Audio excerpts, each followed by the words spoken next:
4 August মামলাটা আবার উঠল, তখন আমরা দেখলাম মাননীয় সঞ্জয় কারোলের সঙ্গে প্রশান্ত কুমার মিশ্র এসে উপস্থিত হয়েছে। মানে বিচারক কিন্তু পরিবর্তন হয়ে গেল। তাহলে কি আবার মামলা ঝুলে যাবে? আমাদের আইনজীবীতে এবার বলবো যে লিটিগেশন চার্জ আমাদের কস্ট দিক, তাহলে সেটা করুক। যদি পরবর্তীকালে মামলা যদি না হয়, আমাদের খরচটা যে হবে সেটা সরকারের কাছ থেকে জাজ দ্বারা আদায় করে দিই, যাতে ডিলে করে এই যে মামলাকারীদের এমনভাবে দুর্বল করে দেওয়া যায় যাতে তারা ওখান থেকে মামলা ছেড়ে চলে আসতে বাধ্য হয়। আমাদের অতিরিক্ত তো আর কিছু বলার নেই, সরকারেরও কিন্তু অতিরিক্ত কিছুই বলার নেই। সরকার তো চাইছে টাইমটা কিল করতে, আমরা তো চাইবো না। একেবারেই ট্রাইব্যুনাল থেকে হাইকোর্ট থেকে সুপ্রিম কোর্ট আমরা একাধিক বেঞ্চ পরিবর্তন হতে দেখেছি। এই জন্যই বলা যেতে পারে এই মামলাটা এত ডিলে হতে হতে এখন প্রায় শেষের দিকেই বলা যেতে পারে বিভিন্ন ক্ষেত্রেও, যেমনটা আপনারাও বলছেন। আগামী 26 তারিখ যে শুনানি রয়েছে, আমরা দেখেছিলাম বিচারপতি সঞ্জয় কারোলের সাথে ছিলেন প্রশান্ত কুমার মিশ্র, কিন্তু আজকে যেমনটা জানতে পাচ্ছি আমরা যে বিচারপতি সঞ্জয় কারোলের সাথে রয়েছেন সন্দীপ মেহতা। আমরা দেখেছিলাম এর আগে দুটো শুনানিতে তিনি ছিলেন, আপনাদের যে 25% ডিএ দিতে হবে সেই সময়ও তিনি উপস্থিত ছিলেন সঞ্জয় কারোলের সাথে। কি বলবেন এই যে আবারও যে দ্বিতীয় বিচারপতি তিনি পরিবর্তন হচ্ছেন, আবারও কি যে তারিখ পে তারিখ যেটা আমরা দেখি সেটা হতে পারে? দেখুন, ব্যাপারটা হলে আমাদের যে মামলাটা সেই গত নভেম্বর 2022 থেকে চলে আসছে, আমরা লক্ষ্য করেছি, অর্থাৎ আমরা দেখেছি যিনি প্রথম বিচারপতি তার বেঞ্চ বলেই গণ্য করা হয়। হ্যাঁ, যেমন আগে ছিল দীনেশ মাহেশ্বরীর বেঞ্চ, পরবর্তীকালে ঋষিকেশ রায়ের বেঞ্চ, এবার আমরা বলছি মাননীয় সঞ্জয় কারোলের বেঞ্চ। এই যে আমরা লক্ষ্য করেছি, এই যে প্রথম বিচারপতি কিন্তু তাকে থাকতেই হয়, পরবর্তী সেকেন্ড ম্যান যে মাননীয় বিচারপতি সেগুলোকে কিন্তু আমরা পরিবর্তন হতে দেখেছি। তার কারণ আমি যেটা বলছি যে এই যে মাননীয় সঞ্জয় কারোল, মাননীয় প্রশান্ত কুমার মিশ্র, এরা কিন্তু এই যে ঋষিকেশ রায় বা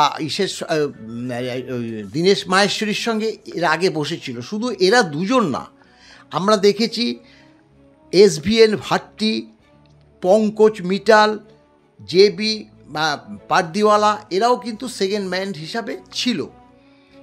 এবার সত্যি কথা বলতে কি, এই যে দীনেশ মাহেশ্বরী আর ঋষিকেশ রায়ের যে বেঞ্চ, তারা মামলাটা বিন্দুমাত্র শোনেনি, সেটা সকলেই জানে। কিন্তু মাননীয় সঞ্জয় কারোলের কাছে যখন বেঞ্চটা আসলো 25শে মার্চ 2025, তখন কিন্তু এই মাননীয় সঞ্জয় কারোলের সঙ্গে ছিলেন কিন্তু মনোজ মিশ্র।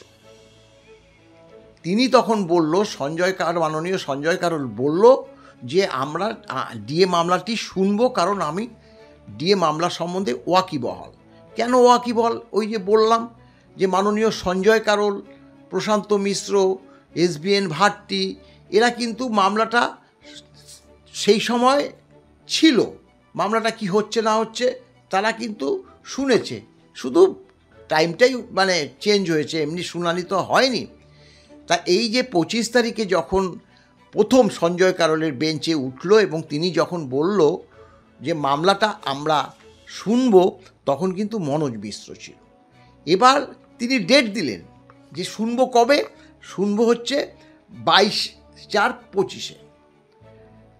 22/4/25 দেখলাম আমরা 3 জাজেস বেঞ্চ হলো। তাতে কিন্তু ওই সন্দীপ মেহতা ছিল, মাননীয় সঞ্জয় কারোল ছিল, এবং যার বেঞ্চ ছিল থার্ড মানে প্রথম, তিনি ছিলেন বিক্রমনাথ। অর্থাৎ বিক্রমনাথের সঙ্গে আরও দুজন, সেকেন্ড ম্যান ছিল সঞ্জয় কারোল, থার্ড ম্যান ছিল সন্দীপ মেহতা। আবারও যখন মামলাটা উঠলো তখনও দেখলাম 3 জাজেস বেঞ্চ, কিন্তু 3 জাজেস বেঞ্চে আমাদের ডিএ মামলাটা হবে না। মাননীয় সঞ্জয় কারোল তখনই যখন ডেট দিল, বলল এই মামলাটা আমরা শুনব 14ই মে 2025। তখন কিন্তু মাননীয় সঞ্জয় কারোলের সঙ্গে এই সন্দীপ মেহতা ছিল। সেদিনকে 14ই মে 2025 মামলাটা শুনবে বলে যখন এজলাসে আসলেন, তখন দেখলো অভিষেক মনু সিংভি নেই।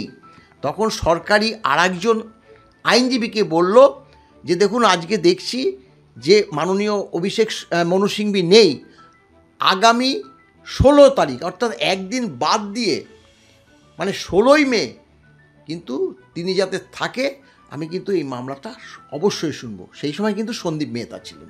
তিনি যে রায়টা দিয়েছিল, এটা হচ্ছে আম কর্মচারী সমাজ কিন্তু জানে যে ওই 25% রায়টা দিয়েছিল, অর্থাৎ সন্দীপ মেহতা কিন্তু এর আগের দুটোতে ছিল। এবার তারপরে যখন গত 4 আগস্ট মামলাটা আবার উঠল, তখন আমরা দেখলাম মাননীয় সঞ্জয় কারোলের সঙ্গে প্রশান্ত কুমার মিশ্র এসে উপস্থিত হয়েছে, মানে তিনি সঙ্গে ছিলেন। এটা নিয়ে কিন্তু কর্মচারী মহলে এখন যেটা বলছে যে বিচারক পরিবর্তন হয়ে গেছে।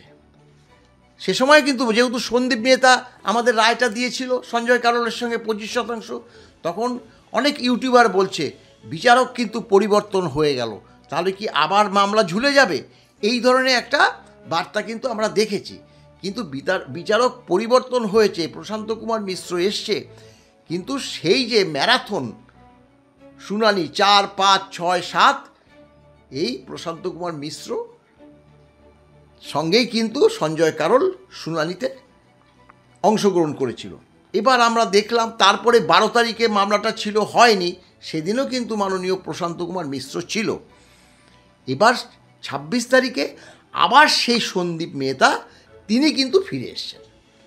একদম যে নূতন তা কিন্তু নয়, এটা কিন্তু বলবো যে সন্দীপ মেহতা কিন্তু আগের যে রায়টা দিয়েছে 25%, সেখানে কিন্তু মাননীয় সন্দীপ মেহতা ছিল। এটা হয়তো সর্বোচ্চ আদালতে এই ধরনের মানে প্রসিডিওর আছে বলেই সেকেন্ড ম্যান জাজ যে তিনি তার পরিবর্তন হয়, সেটা আমরা প্রমাণই পেয়েছি। আমি বললাম তো যে আমাদের এই মামলার সঙ্গে সেকেন্ড ম্যান অনেক পরিবর্তন হয়েছে, এই হচ্ছে মূল কথা। তা আমরা আশা করছি যে 26 তারিখ মামলাটা উঠবে এবং মামলাটা হয়তো সেদিনই হয়তো বলবো, কারণ সর্বোচ্চ আদালতের তো কি হবে কি হবে না তো আমরা তো জানি না, হয়তো তার সুরাহা একটা হতে যাচ্ছে। স্যার একেবারেই যে আমরা জানি 26 তারিখ যে মামলা রয়েছে, এর আগে দেখেছিলাম কপিল সিব্বল তিনি এসআইআর সংক্রান্ত কোনো মামলার জন্য উপস্থিত থাকতে পারেনি, যেমনটা জানা যাচ্ছে। আবারও যদি কোনো কারণে সেই একই চিত্র দেখা যায় তখন? হ্যাঁ, এই প্রশ্নটা কিন্তু ঠিকই করেছো যে এসআইআরের জন্য তিনি অনুপস্থিত ছিলেন এবং এসআইআর মামলাটা খুব গুরুত্বপূর্ণ মামলা, সবাই তাই বলছে, তাই তিনি সেকেন্ড হাফেও ব্যস্ত ছিলেন। মাননীয় জাজদ্বয় সেখানে তাকে মোটামুটি যে তিনি যে আসতে পারেননি তার জন্য আরও একটা দিন ঘোষণা করেছে, সেই ঘোষণাটা 26 তারিখ। এখন ব্যাপারটা হলো তো আমরা তো আইনজীবীদের সঙ্গে নিয়ে যাই, আমরা ওখানে থাকি, আমাদের তো একটা প্রচুর খরচ, তো সেই খরচটা এবার আমরা তো আমাদের আইনজীবীতে এবার বলবো যে লিটিগেশন চার্জ আমাদের কস্ট দিক, তাহলে সেটা করুক। যদি পরবর্তীকালে মামলা যদি না হয়, আমাদের খরচটা যে হবে সেটা সরকারের কাছ থেকে জাজদ্বয়রা আদায় করে দিই। একটা দিন মানে সুপ্রিম কোর্টে মামলা না হলে কালি টাকা খরচা হচ্ছে, এবং তাকে তো সুযোগ দেওয়া হয়েছে। 12 তারিখ যখন তিনি মাননীয় কপিল সিব্বল অংশগ্রহণ করতে পারেনি, তাহলে 26 তারিখ নিশ্চয়ই থাকবে। আর যদি না থাকতে পারে তাহলে সেইভাবে আমাদের নির্দেশ দিক, সরকারকে নির্দেশ দিক, এটা আমরা আশা করব। এখন জাজেরা কি করবে সেটা তো আর আমরা বলতে পারি না। জাজেরা যদি না আসতে পারে কপিল সিব্বল, তাহলে কি ওখানেই শেষ করে দেবে, বা আর যারা উপস্থিত থাকবে তাদের বক্তব্য নিয়ে সেখানে শেষ করবে, সেটা তো আমরা বলতে পারছি না। আমরা 26 তারিখ ওখানে উপস্থিত হলেই আপনারা সেটা জানতে পারবেন। স্যার একেবারেই যে আপনি যেমনটা বললেন, আপনাদের আইনজীবীরা বিভিন্ন ক্ষেত্রে যেমনটা জানা যাচ্ছে আপনাদের 4টে অর্গানাইজেশনের পক্ষ থেকে এই ডিএ মামলা এখনও পর্যন্ত চলছে। আপনারা 4জন এবার একত্রিত হয়ে আপনাদের যত ডকুমেন্ট আছে সব একত্রিত করে আপনারা সওয়াল করবেন। এক্ষেত্রে কি আপনাদের দিকে কোনো অ্যাডভান্টেজ আসবে বলে আপনার মনে হচ্ছে? কারণ গোপাল সুব্রমণিয়াম তিনি নিজের হাতে সমস্তটা দেখছেন বলেই জানা যাচ্ছে। না না, সেটা দেখুন, এই কথাটা ঠিক না। এই কথাটা একদম যে ঠিক তা না। ব্যাপারটা হলো একটা, আমরা চাইছি যাতে যারা সওয়াল জবাব করবে এমন মানে সওয়াল জবাব করুক, মানে যাতে সেই দিনটা আবার অতিবাহিত যাতে না হয়ে যায় আমাদের দিক থেকে। কারণ এটা তো আমাদের দিকটাও তো দেখতে হবে, যারা মামলা লড়ছে। আমাদের তো যা বলার বলে দেওয়া হয়েছে। আমাদের তো আমরা 6টা রায় পেয়েছি, তার পর্যবেক্ষণগুলো তো আমাদের ওখানে আছে, আদালতের অর্ডারগুলো তো আছে। আমাদের অতিরিক্ত তো আর কিছু বলার নেই। সরকারেরও কিন্তু অতিরিক্ত কিছুই বলার নেই। সরকার তো চাইছে টাইমটা কিল করতে, আমরা তো চাইবো না। আমরা তো সামগ্রিকভাবে কর্মচারী সমাজের জন্য আমাদের একটা স্যাক্রিফাইস করতে হবে। এখন যদি আমরা আরও বলার আছে বলতেই থাকি তাহলে মামলা শেষ হবে না। মূল কথা এটা, যাতে ওই যারা বলবে তারা যাতে অনন্তকাল ধরে না বলে, সেটাই আমরা বলেছি। সেই ব্যাপারে তাদের সঙ্গে যদি আলোচিত হয়ে থাকে, বিক্রমবাবু কতটা কি জানলো আমি জানি না, কিন্তু আমরা যে এরকমভাবে হয়েছে তা কিন্তু আমাদের জানা নেই। সত্যি কথা বলতে কি, যার যতটুকু বলার নিশ্চয়ই বলবে। মূল কথা হচ্ছে স্যার, একেবারেই শেষ প্রশ্ন। আমরা শেষ শুনানিতেও দেখেছিলাম রাজ্যের পক্ষ থেকে আবারও টাইম কিল করা হয়েছে আপনাদের মতে। এবার সেক্ষেত্রে দাঁড়িয়ে শেষ শুনানি বলা যেতে পারে, এখনও তাও সিদ্ধান্ত নেওয়া বাকি রয়েছে, রায়দানও কবে হবে জানা নেই। কিন্তু তাহলে সেই জায়গায় আপনারা কতটা আশাবাদী এই ডিএ নিয়ে এখন অবধি, এই যে বারংবার ডিলেটরি ট্যাকটিক্স ব্যবহার করা হচ্ছে রাজ্যের পক্ষ থেকে? মাননীয় সঞ্জয় কারোল মামলাটাকে শেষ করবে, এর মধ্যে কোনো কিন্তু নেই। এখন 26 তারিখে যদি শেষ না হয়, না হতে পারে, এমন আছে মাননীয় কপিল সিব্বাল বলার পর আরও কেউ বলল সরকার পক্ষ থেকে, সেখানে কিন্তু না করেনি, করবেও না, সঞ্জয় কারোল করবে না। তারা বলতে বলতে সময় অতিবাহিত হয়ে গেল। এবার আমাদের তো কিছু তো রিপ্লাই থাকবে, সেগুলো দিল, মামলাটা শেষ হলো না। হতেই পারে আমরা আরও একটা দিন হতে পারে ধরে নিয়ে সেইভাবে আমরা এবার সর্বোচ্চ আদালতে উপস্থিত হওয়ার জন্য যাচ্ছি, যে আর একটা দিন আমাদের কিন্তু ওখানে থেকে গেলে থেকে যেতে হতে পারে। না হলে আমাদের এই যে 4 দিন ম্যারাথন যে হয়েছিল না, আমরা তো খুব বেশি জামা কাপড় নিয়ে যাইনি, আমাদের কিন্তু খুব অসুবিধা হয়েছিল।